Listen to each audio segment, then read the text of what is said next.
બનાસકાંઠાની આ વીર ભૂમિ પર મારી સામે ઉપસ્થિત જેમને ગલબા કાકાની પહેલ પર બનાસકાંઠો બદલી નાખ્યો એવી મારી બનાસકાંઠાની સૌ બહેનો માતાઓ અને મારા ખેડૂત મિત્રોને મારા રામ રામ પ્રણામ।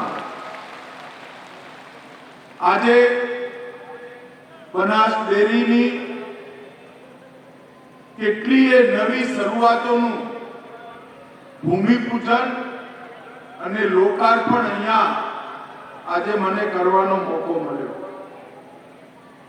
બનાસકાંઠાની અંદર ગલબાભાઈએ જે યાત્રા શરૂ કરી એ યાત્રા ધીરે ધીરે ધીરે વધતા વધતા 400 રૂપિયાનું દૂધ ભરાતું એમાંથી 24,000 કરોડના વેપાર સુધી પહોંચી છે। 24,000 અને અહીંયા બહેનો બેઠી છે। હું દેશભરમાં જ્યાં જાઉં છું ત્યાં કહું છું કે ગુજરાતની બહેનોએ ગુજરાતના ગામડાને સમૃદ્ધ કરવાનું કામ મારી ગુજરાતની માતાઓ બહેનોએ કર્યું છે। એમને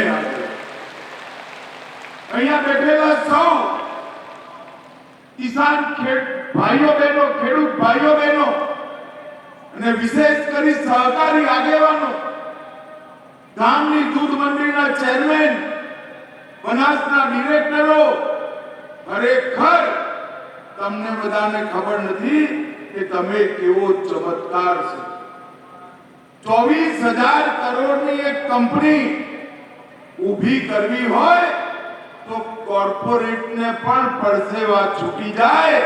મારી બનાસની બહેનો અને મારા ખેડૂતોએ જોતામાં 24,000 કરોડની કંપની। આજે હું મારી સાથે દેશની સંસદના બંને સદન, લોકસભા અને રાજ્યસભા, એના પ્રતિનિધિઓને લઈને આવ્યો છું। 2 દિવસથી એ લોકો અહીંયા છે અને જાન્યુઆરીમાં દેશભરની બધી ડેરીના 250 ચેરમેન અને મેનેજિંગ ડાયરેક્ટર આવવાના છે તમારો પરાક્રમ જોવા માટે, તમારો ચમત્કાર જોવા માટે કે બનાસકાંઠાએ શું। મિત્રો 85, 86, 87 ના દુકાળમાં હું એક કાર્યકર્તા તરીકે અહીં આવતો હતો। લૂ વાય, ગરમ લાય, પવન અને માણસને શરીરનું બધું પાણી વરાળ બનીને ઉડી જાય એવું વાતાવરણ હતું। ખેડૂતો મળતા પૂછતા, અમે જૂના ચંપલ અને સુખડી વેચવા જતા, જ્યાં સરકારી કામ ચાલતું, ત્યાં ચોકડીઓ પાડવાનું કામ ચાલતું, ને પૂછતા કેટલી ખેતી થાય। આકાશી ખેતી એક ચોમાસુ પાક થતો। હમણાં મેં શંકરભાઈને પૂછ્યું કે શંકરભાઈ શું છે ખેતીની? એમને કહ્યું સાહેબ 3 પાક આજ મારા બનાસકાંઠાનો ખેડૂત 3 પાક।